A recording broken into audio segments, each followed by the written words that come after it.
Como prometido, nessa videoaula eu vou mostrar para vocês como é que eu consigo obter a relação entre variações de temperatura na escala Celsius e Fahrenheit, sendo que no lugar de usar todo aquele aparato matemático de substituir, definir o que é variação de temperatura e depois substituir essa relação aqui que a gente obteve, da relação entre temperatura na escala Fahrenheit e Celsius, eu vou obter a relação da variação de temperaturas nas duas escalas utilizando artifícios matemáticos, mais do ponto de vista conceitual, tá? Não vai ser uma demonstração tanto matemática, como foi a outra, mas vai ser mais do ponto de vista conceitual.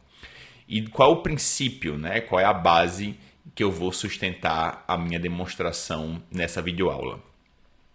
Como eu já mostrei para vocês, a relação matemática que relaciona, temperaturas na escala Fahrenheit com temperaturas na escala Celsius, essa relação é uma relação linear, certo? Então, o que a gente obtém aqui, a equação que relaciona temperaturas na escala Fahrenheit com a escala Celsius é uma equação de uma reta, certo? Como eu já mostrei para vocês em vídeos anteriores, se vocês não viram, vou deixar aí no card o vídeo anterior que mostra como a gente obteve essa relação e também mostrando o gráfico, o gráfico que expressa essa equação aqui, que é a equação do primeiro grau, a equação de uma reta. Então, se a relação entre as temperaturas na escala Fahrenheit e na escala Celsius é uma reta, o que é que eu consigo concluir disso? Eu consigo concluir que sempre que eu tiver uma determinada variação de temperatura na escala Celsius, eu vou ter exatamente a mesma variação de temperatura na escala Fahrenheit, certo? Então, não importa em qual ponto, em qual temperatura, em qual faixa da escala eu esteja, sempre que eu tiver a mesma variação de temperatura na escala Celsius, eu vou ter exatamente a mesma variação de temperatura na escala Fahrenheit, certo? E por que isso é possível? Porque a relação entre as duas escalas é uma relação linear, é uma relação de primeiro grau, é uma relação tipo reta. Partindo desse princípio, desse princípio que a gente conhece, como é que uma relação linear funciona, como é que eu vou embasar a minha demonstração? Eu vou pegar uma variação de temperatura em pontos específicos da escala Celsius e da escala Fahrenheit, certo?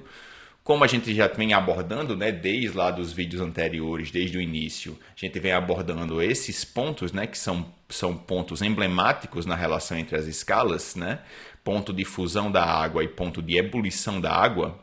Então, eu vou pegar variações de temperaturas, variações de temperatura nas duas escalas, utilizando esses pontos, tá? Então, o que é que eu vejo?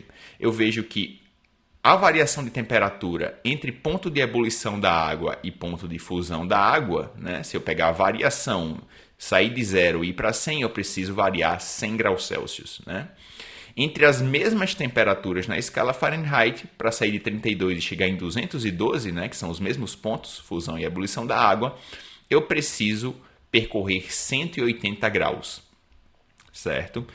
Então, sabendo que a relação entre as duas escalas é linear, o que é que eu consigo concluir?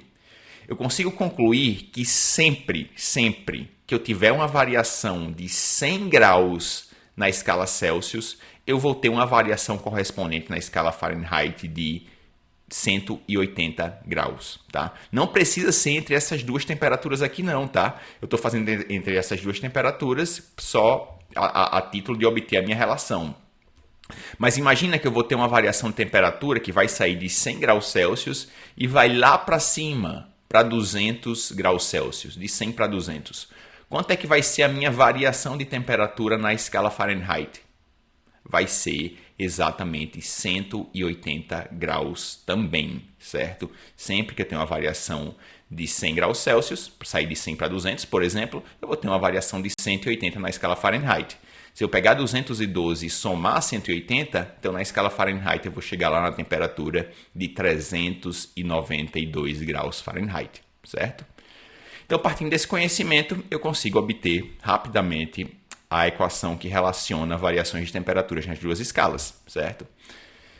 Então, devido à relação linear entre as escalas, o que é que eu tenho? Posso pegar um ponto particular, tá? Um ponto particular entre as duas temperaturas e fazer a razão entre a variação de temperaturas nas duas escalas. E isso vai valer para todo o espectro, né, de temperaturas das escalas, porque é uma relação linear, tá? Então, variação de temperatura na escala Fahrenheit do ponto de fusão até o ponto de ebulição, né? Vai ser ebulição, a temperatura da ebulição da água menos a temperatura da fusão, dá 180 graus. E a mesma, né, entre os mesmos pontos, fusão e ebulição, se eu pegar 100 e subtrair 0, dá uma variação de 100 graus. Então vai ficar o quê? Razão entre a variação de temperatura na escala Fahrenheit dividido pela variação de temperatura na escala Celsius é 180 dividido por 100. Se eu simplificar pelo fator 20, né, dividir por 20 no numerador e no denominador, eu vou obter 9 sobre 5, que é 1,8. E para obter, né, a relação que a gente tinha no vídeo anterior, se eu pegar esse denominador aqui, né, variação de temperatura na escala Celsius, passar para o outro lado multiplicando, e aí eu vou ter exatamente a mesma relação que eu obtive no vídeo anterior, certo? E essa relação é uma relação válida para qualquer intervalo de temperatura, porque a relação entre as escalas é uma relação linear. Espero que tenham entendido, pessoal. Se gostou, dá o like no vídeo, não se esquece, se inscreve no canal, ativa o sininho para receber notificações de vídeos novos. Se ficou com alguma dúvida, tem algum comentário, coloca aí que eu vou ler e respondê-los. E até a próxima.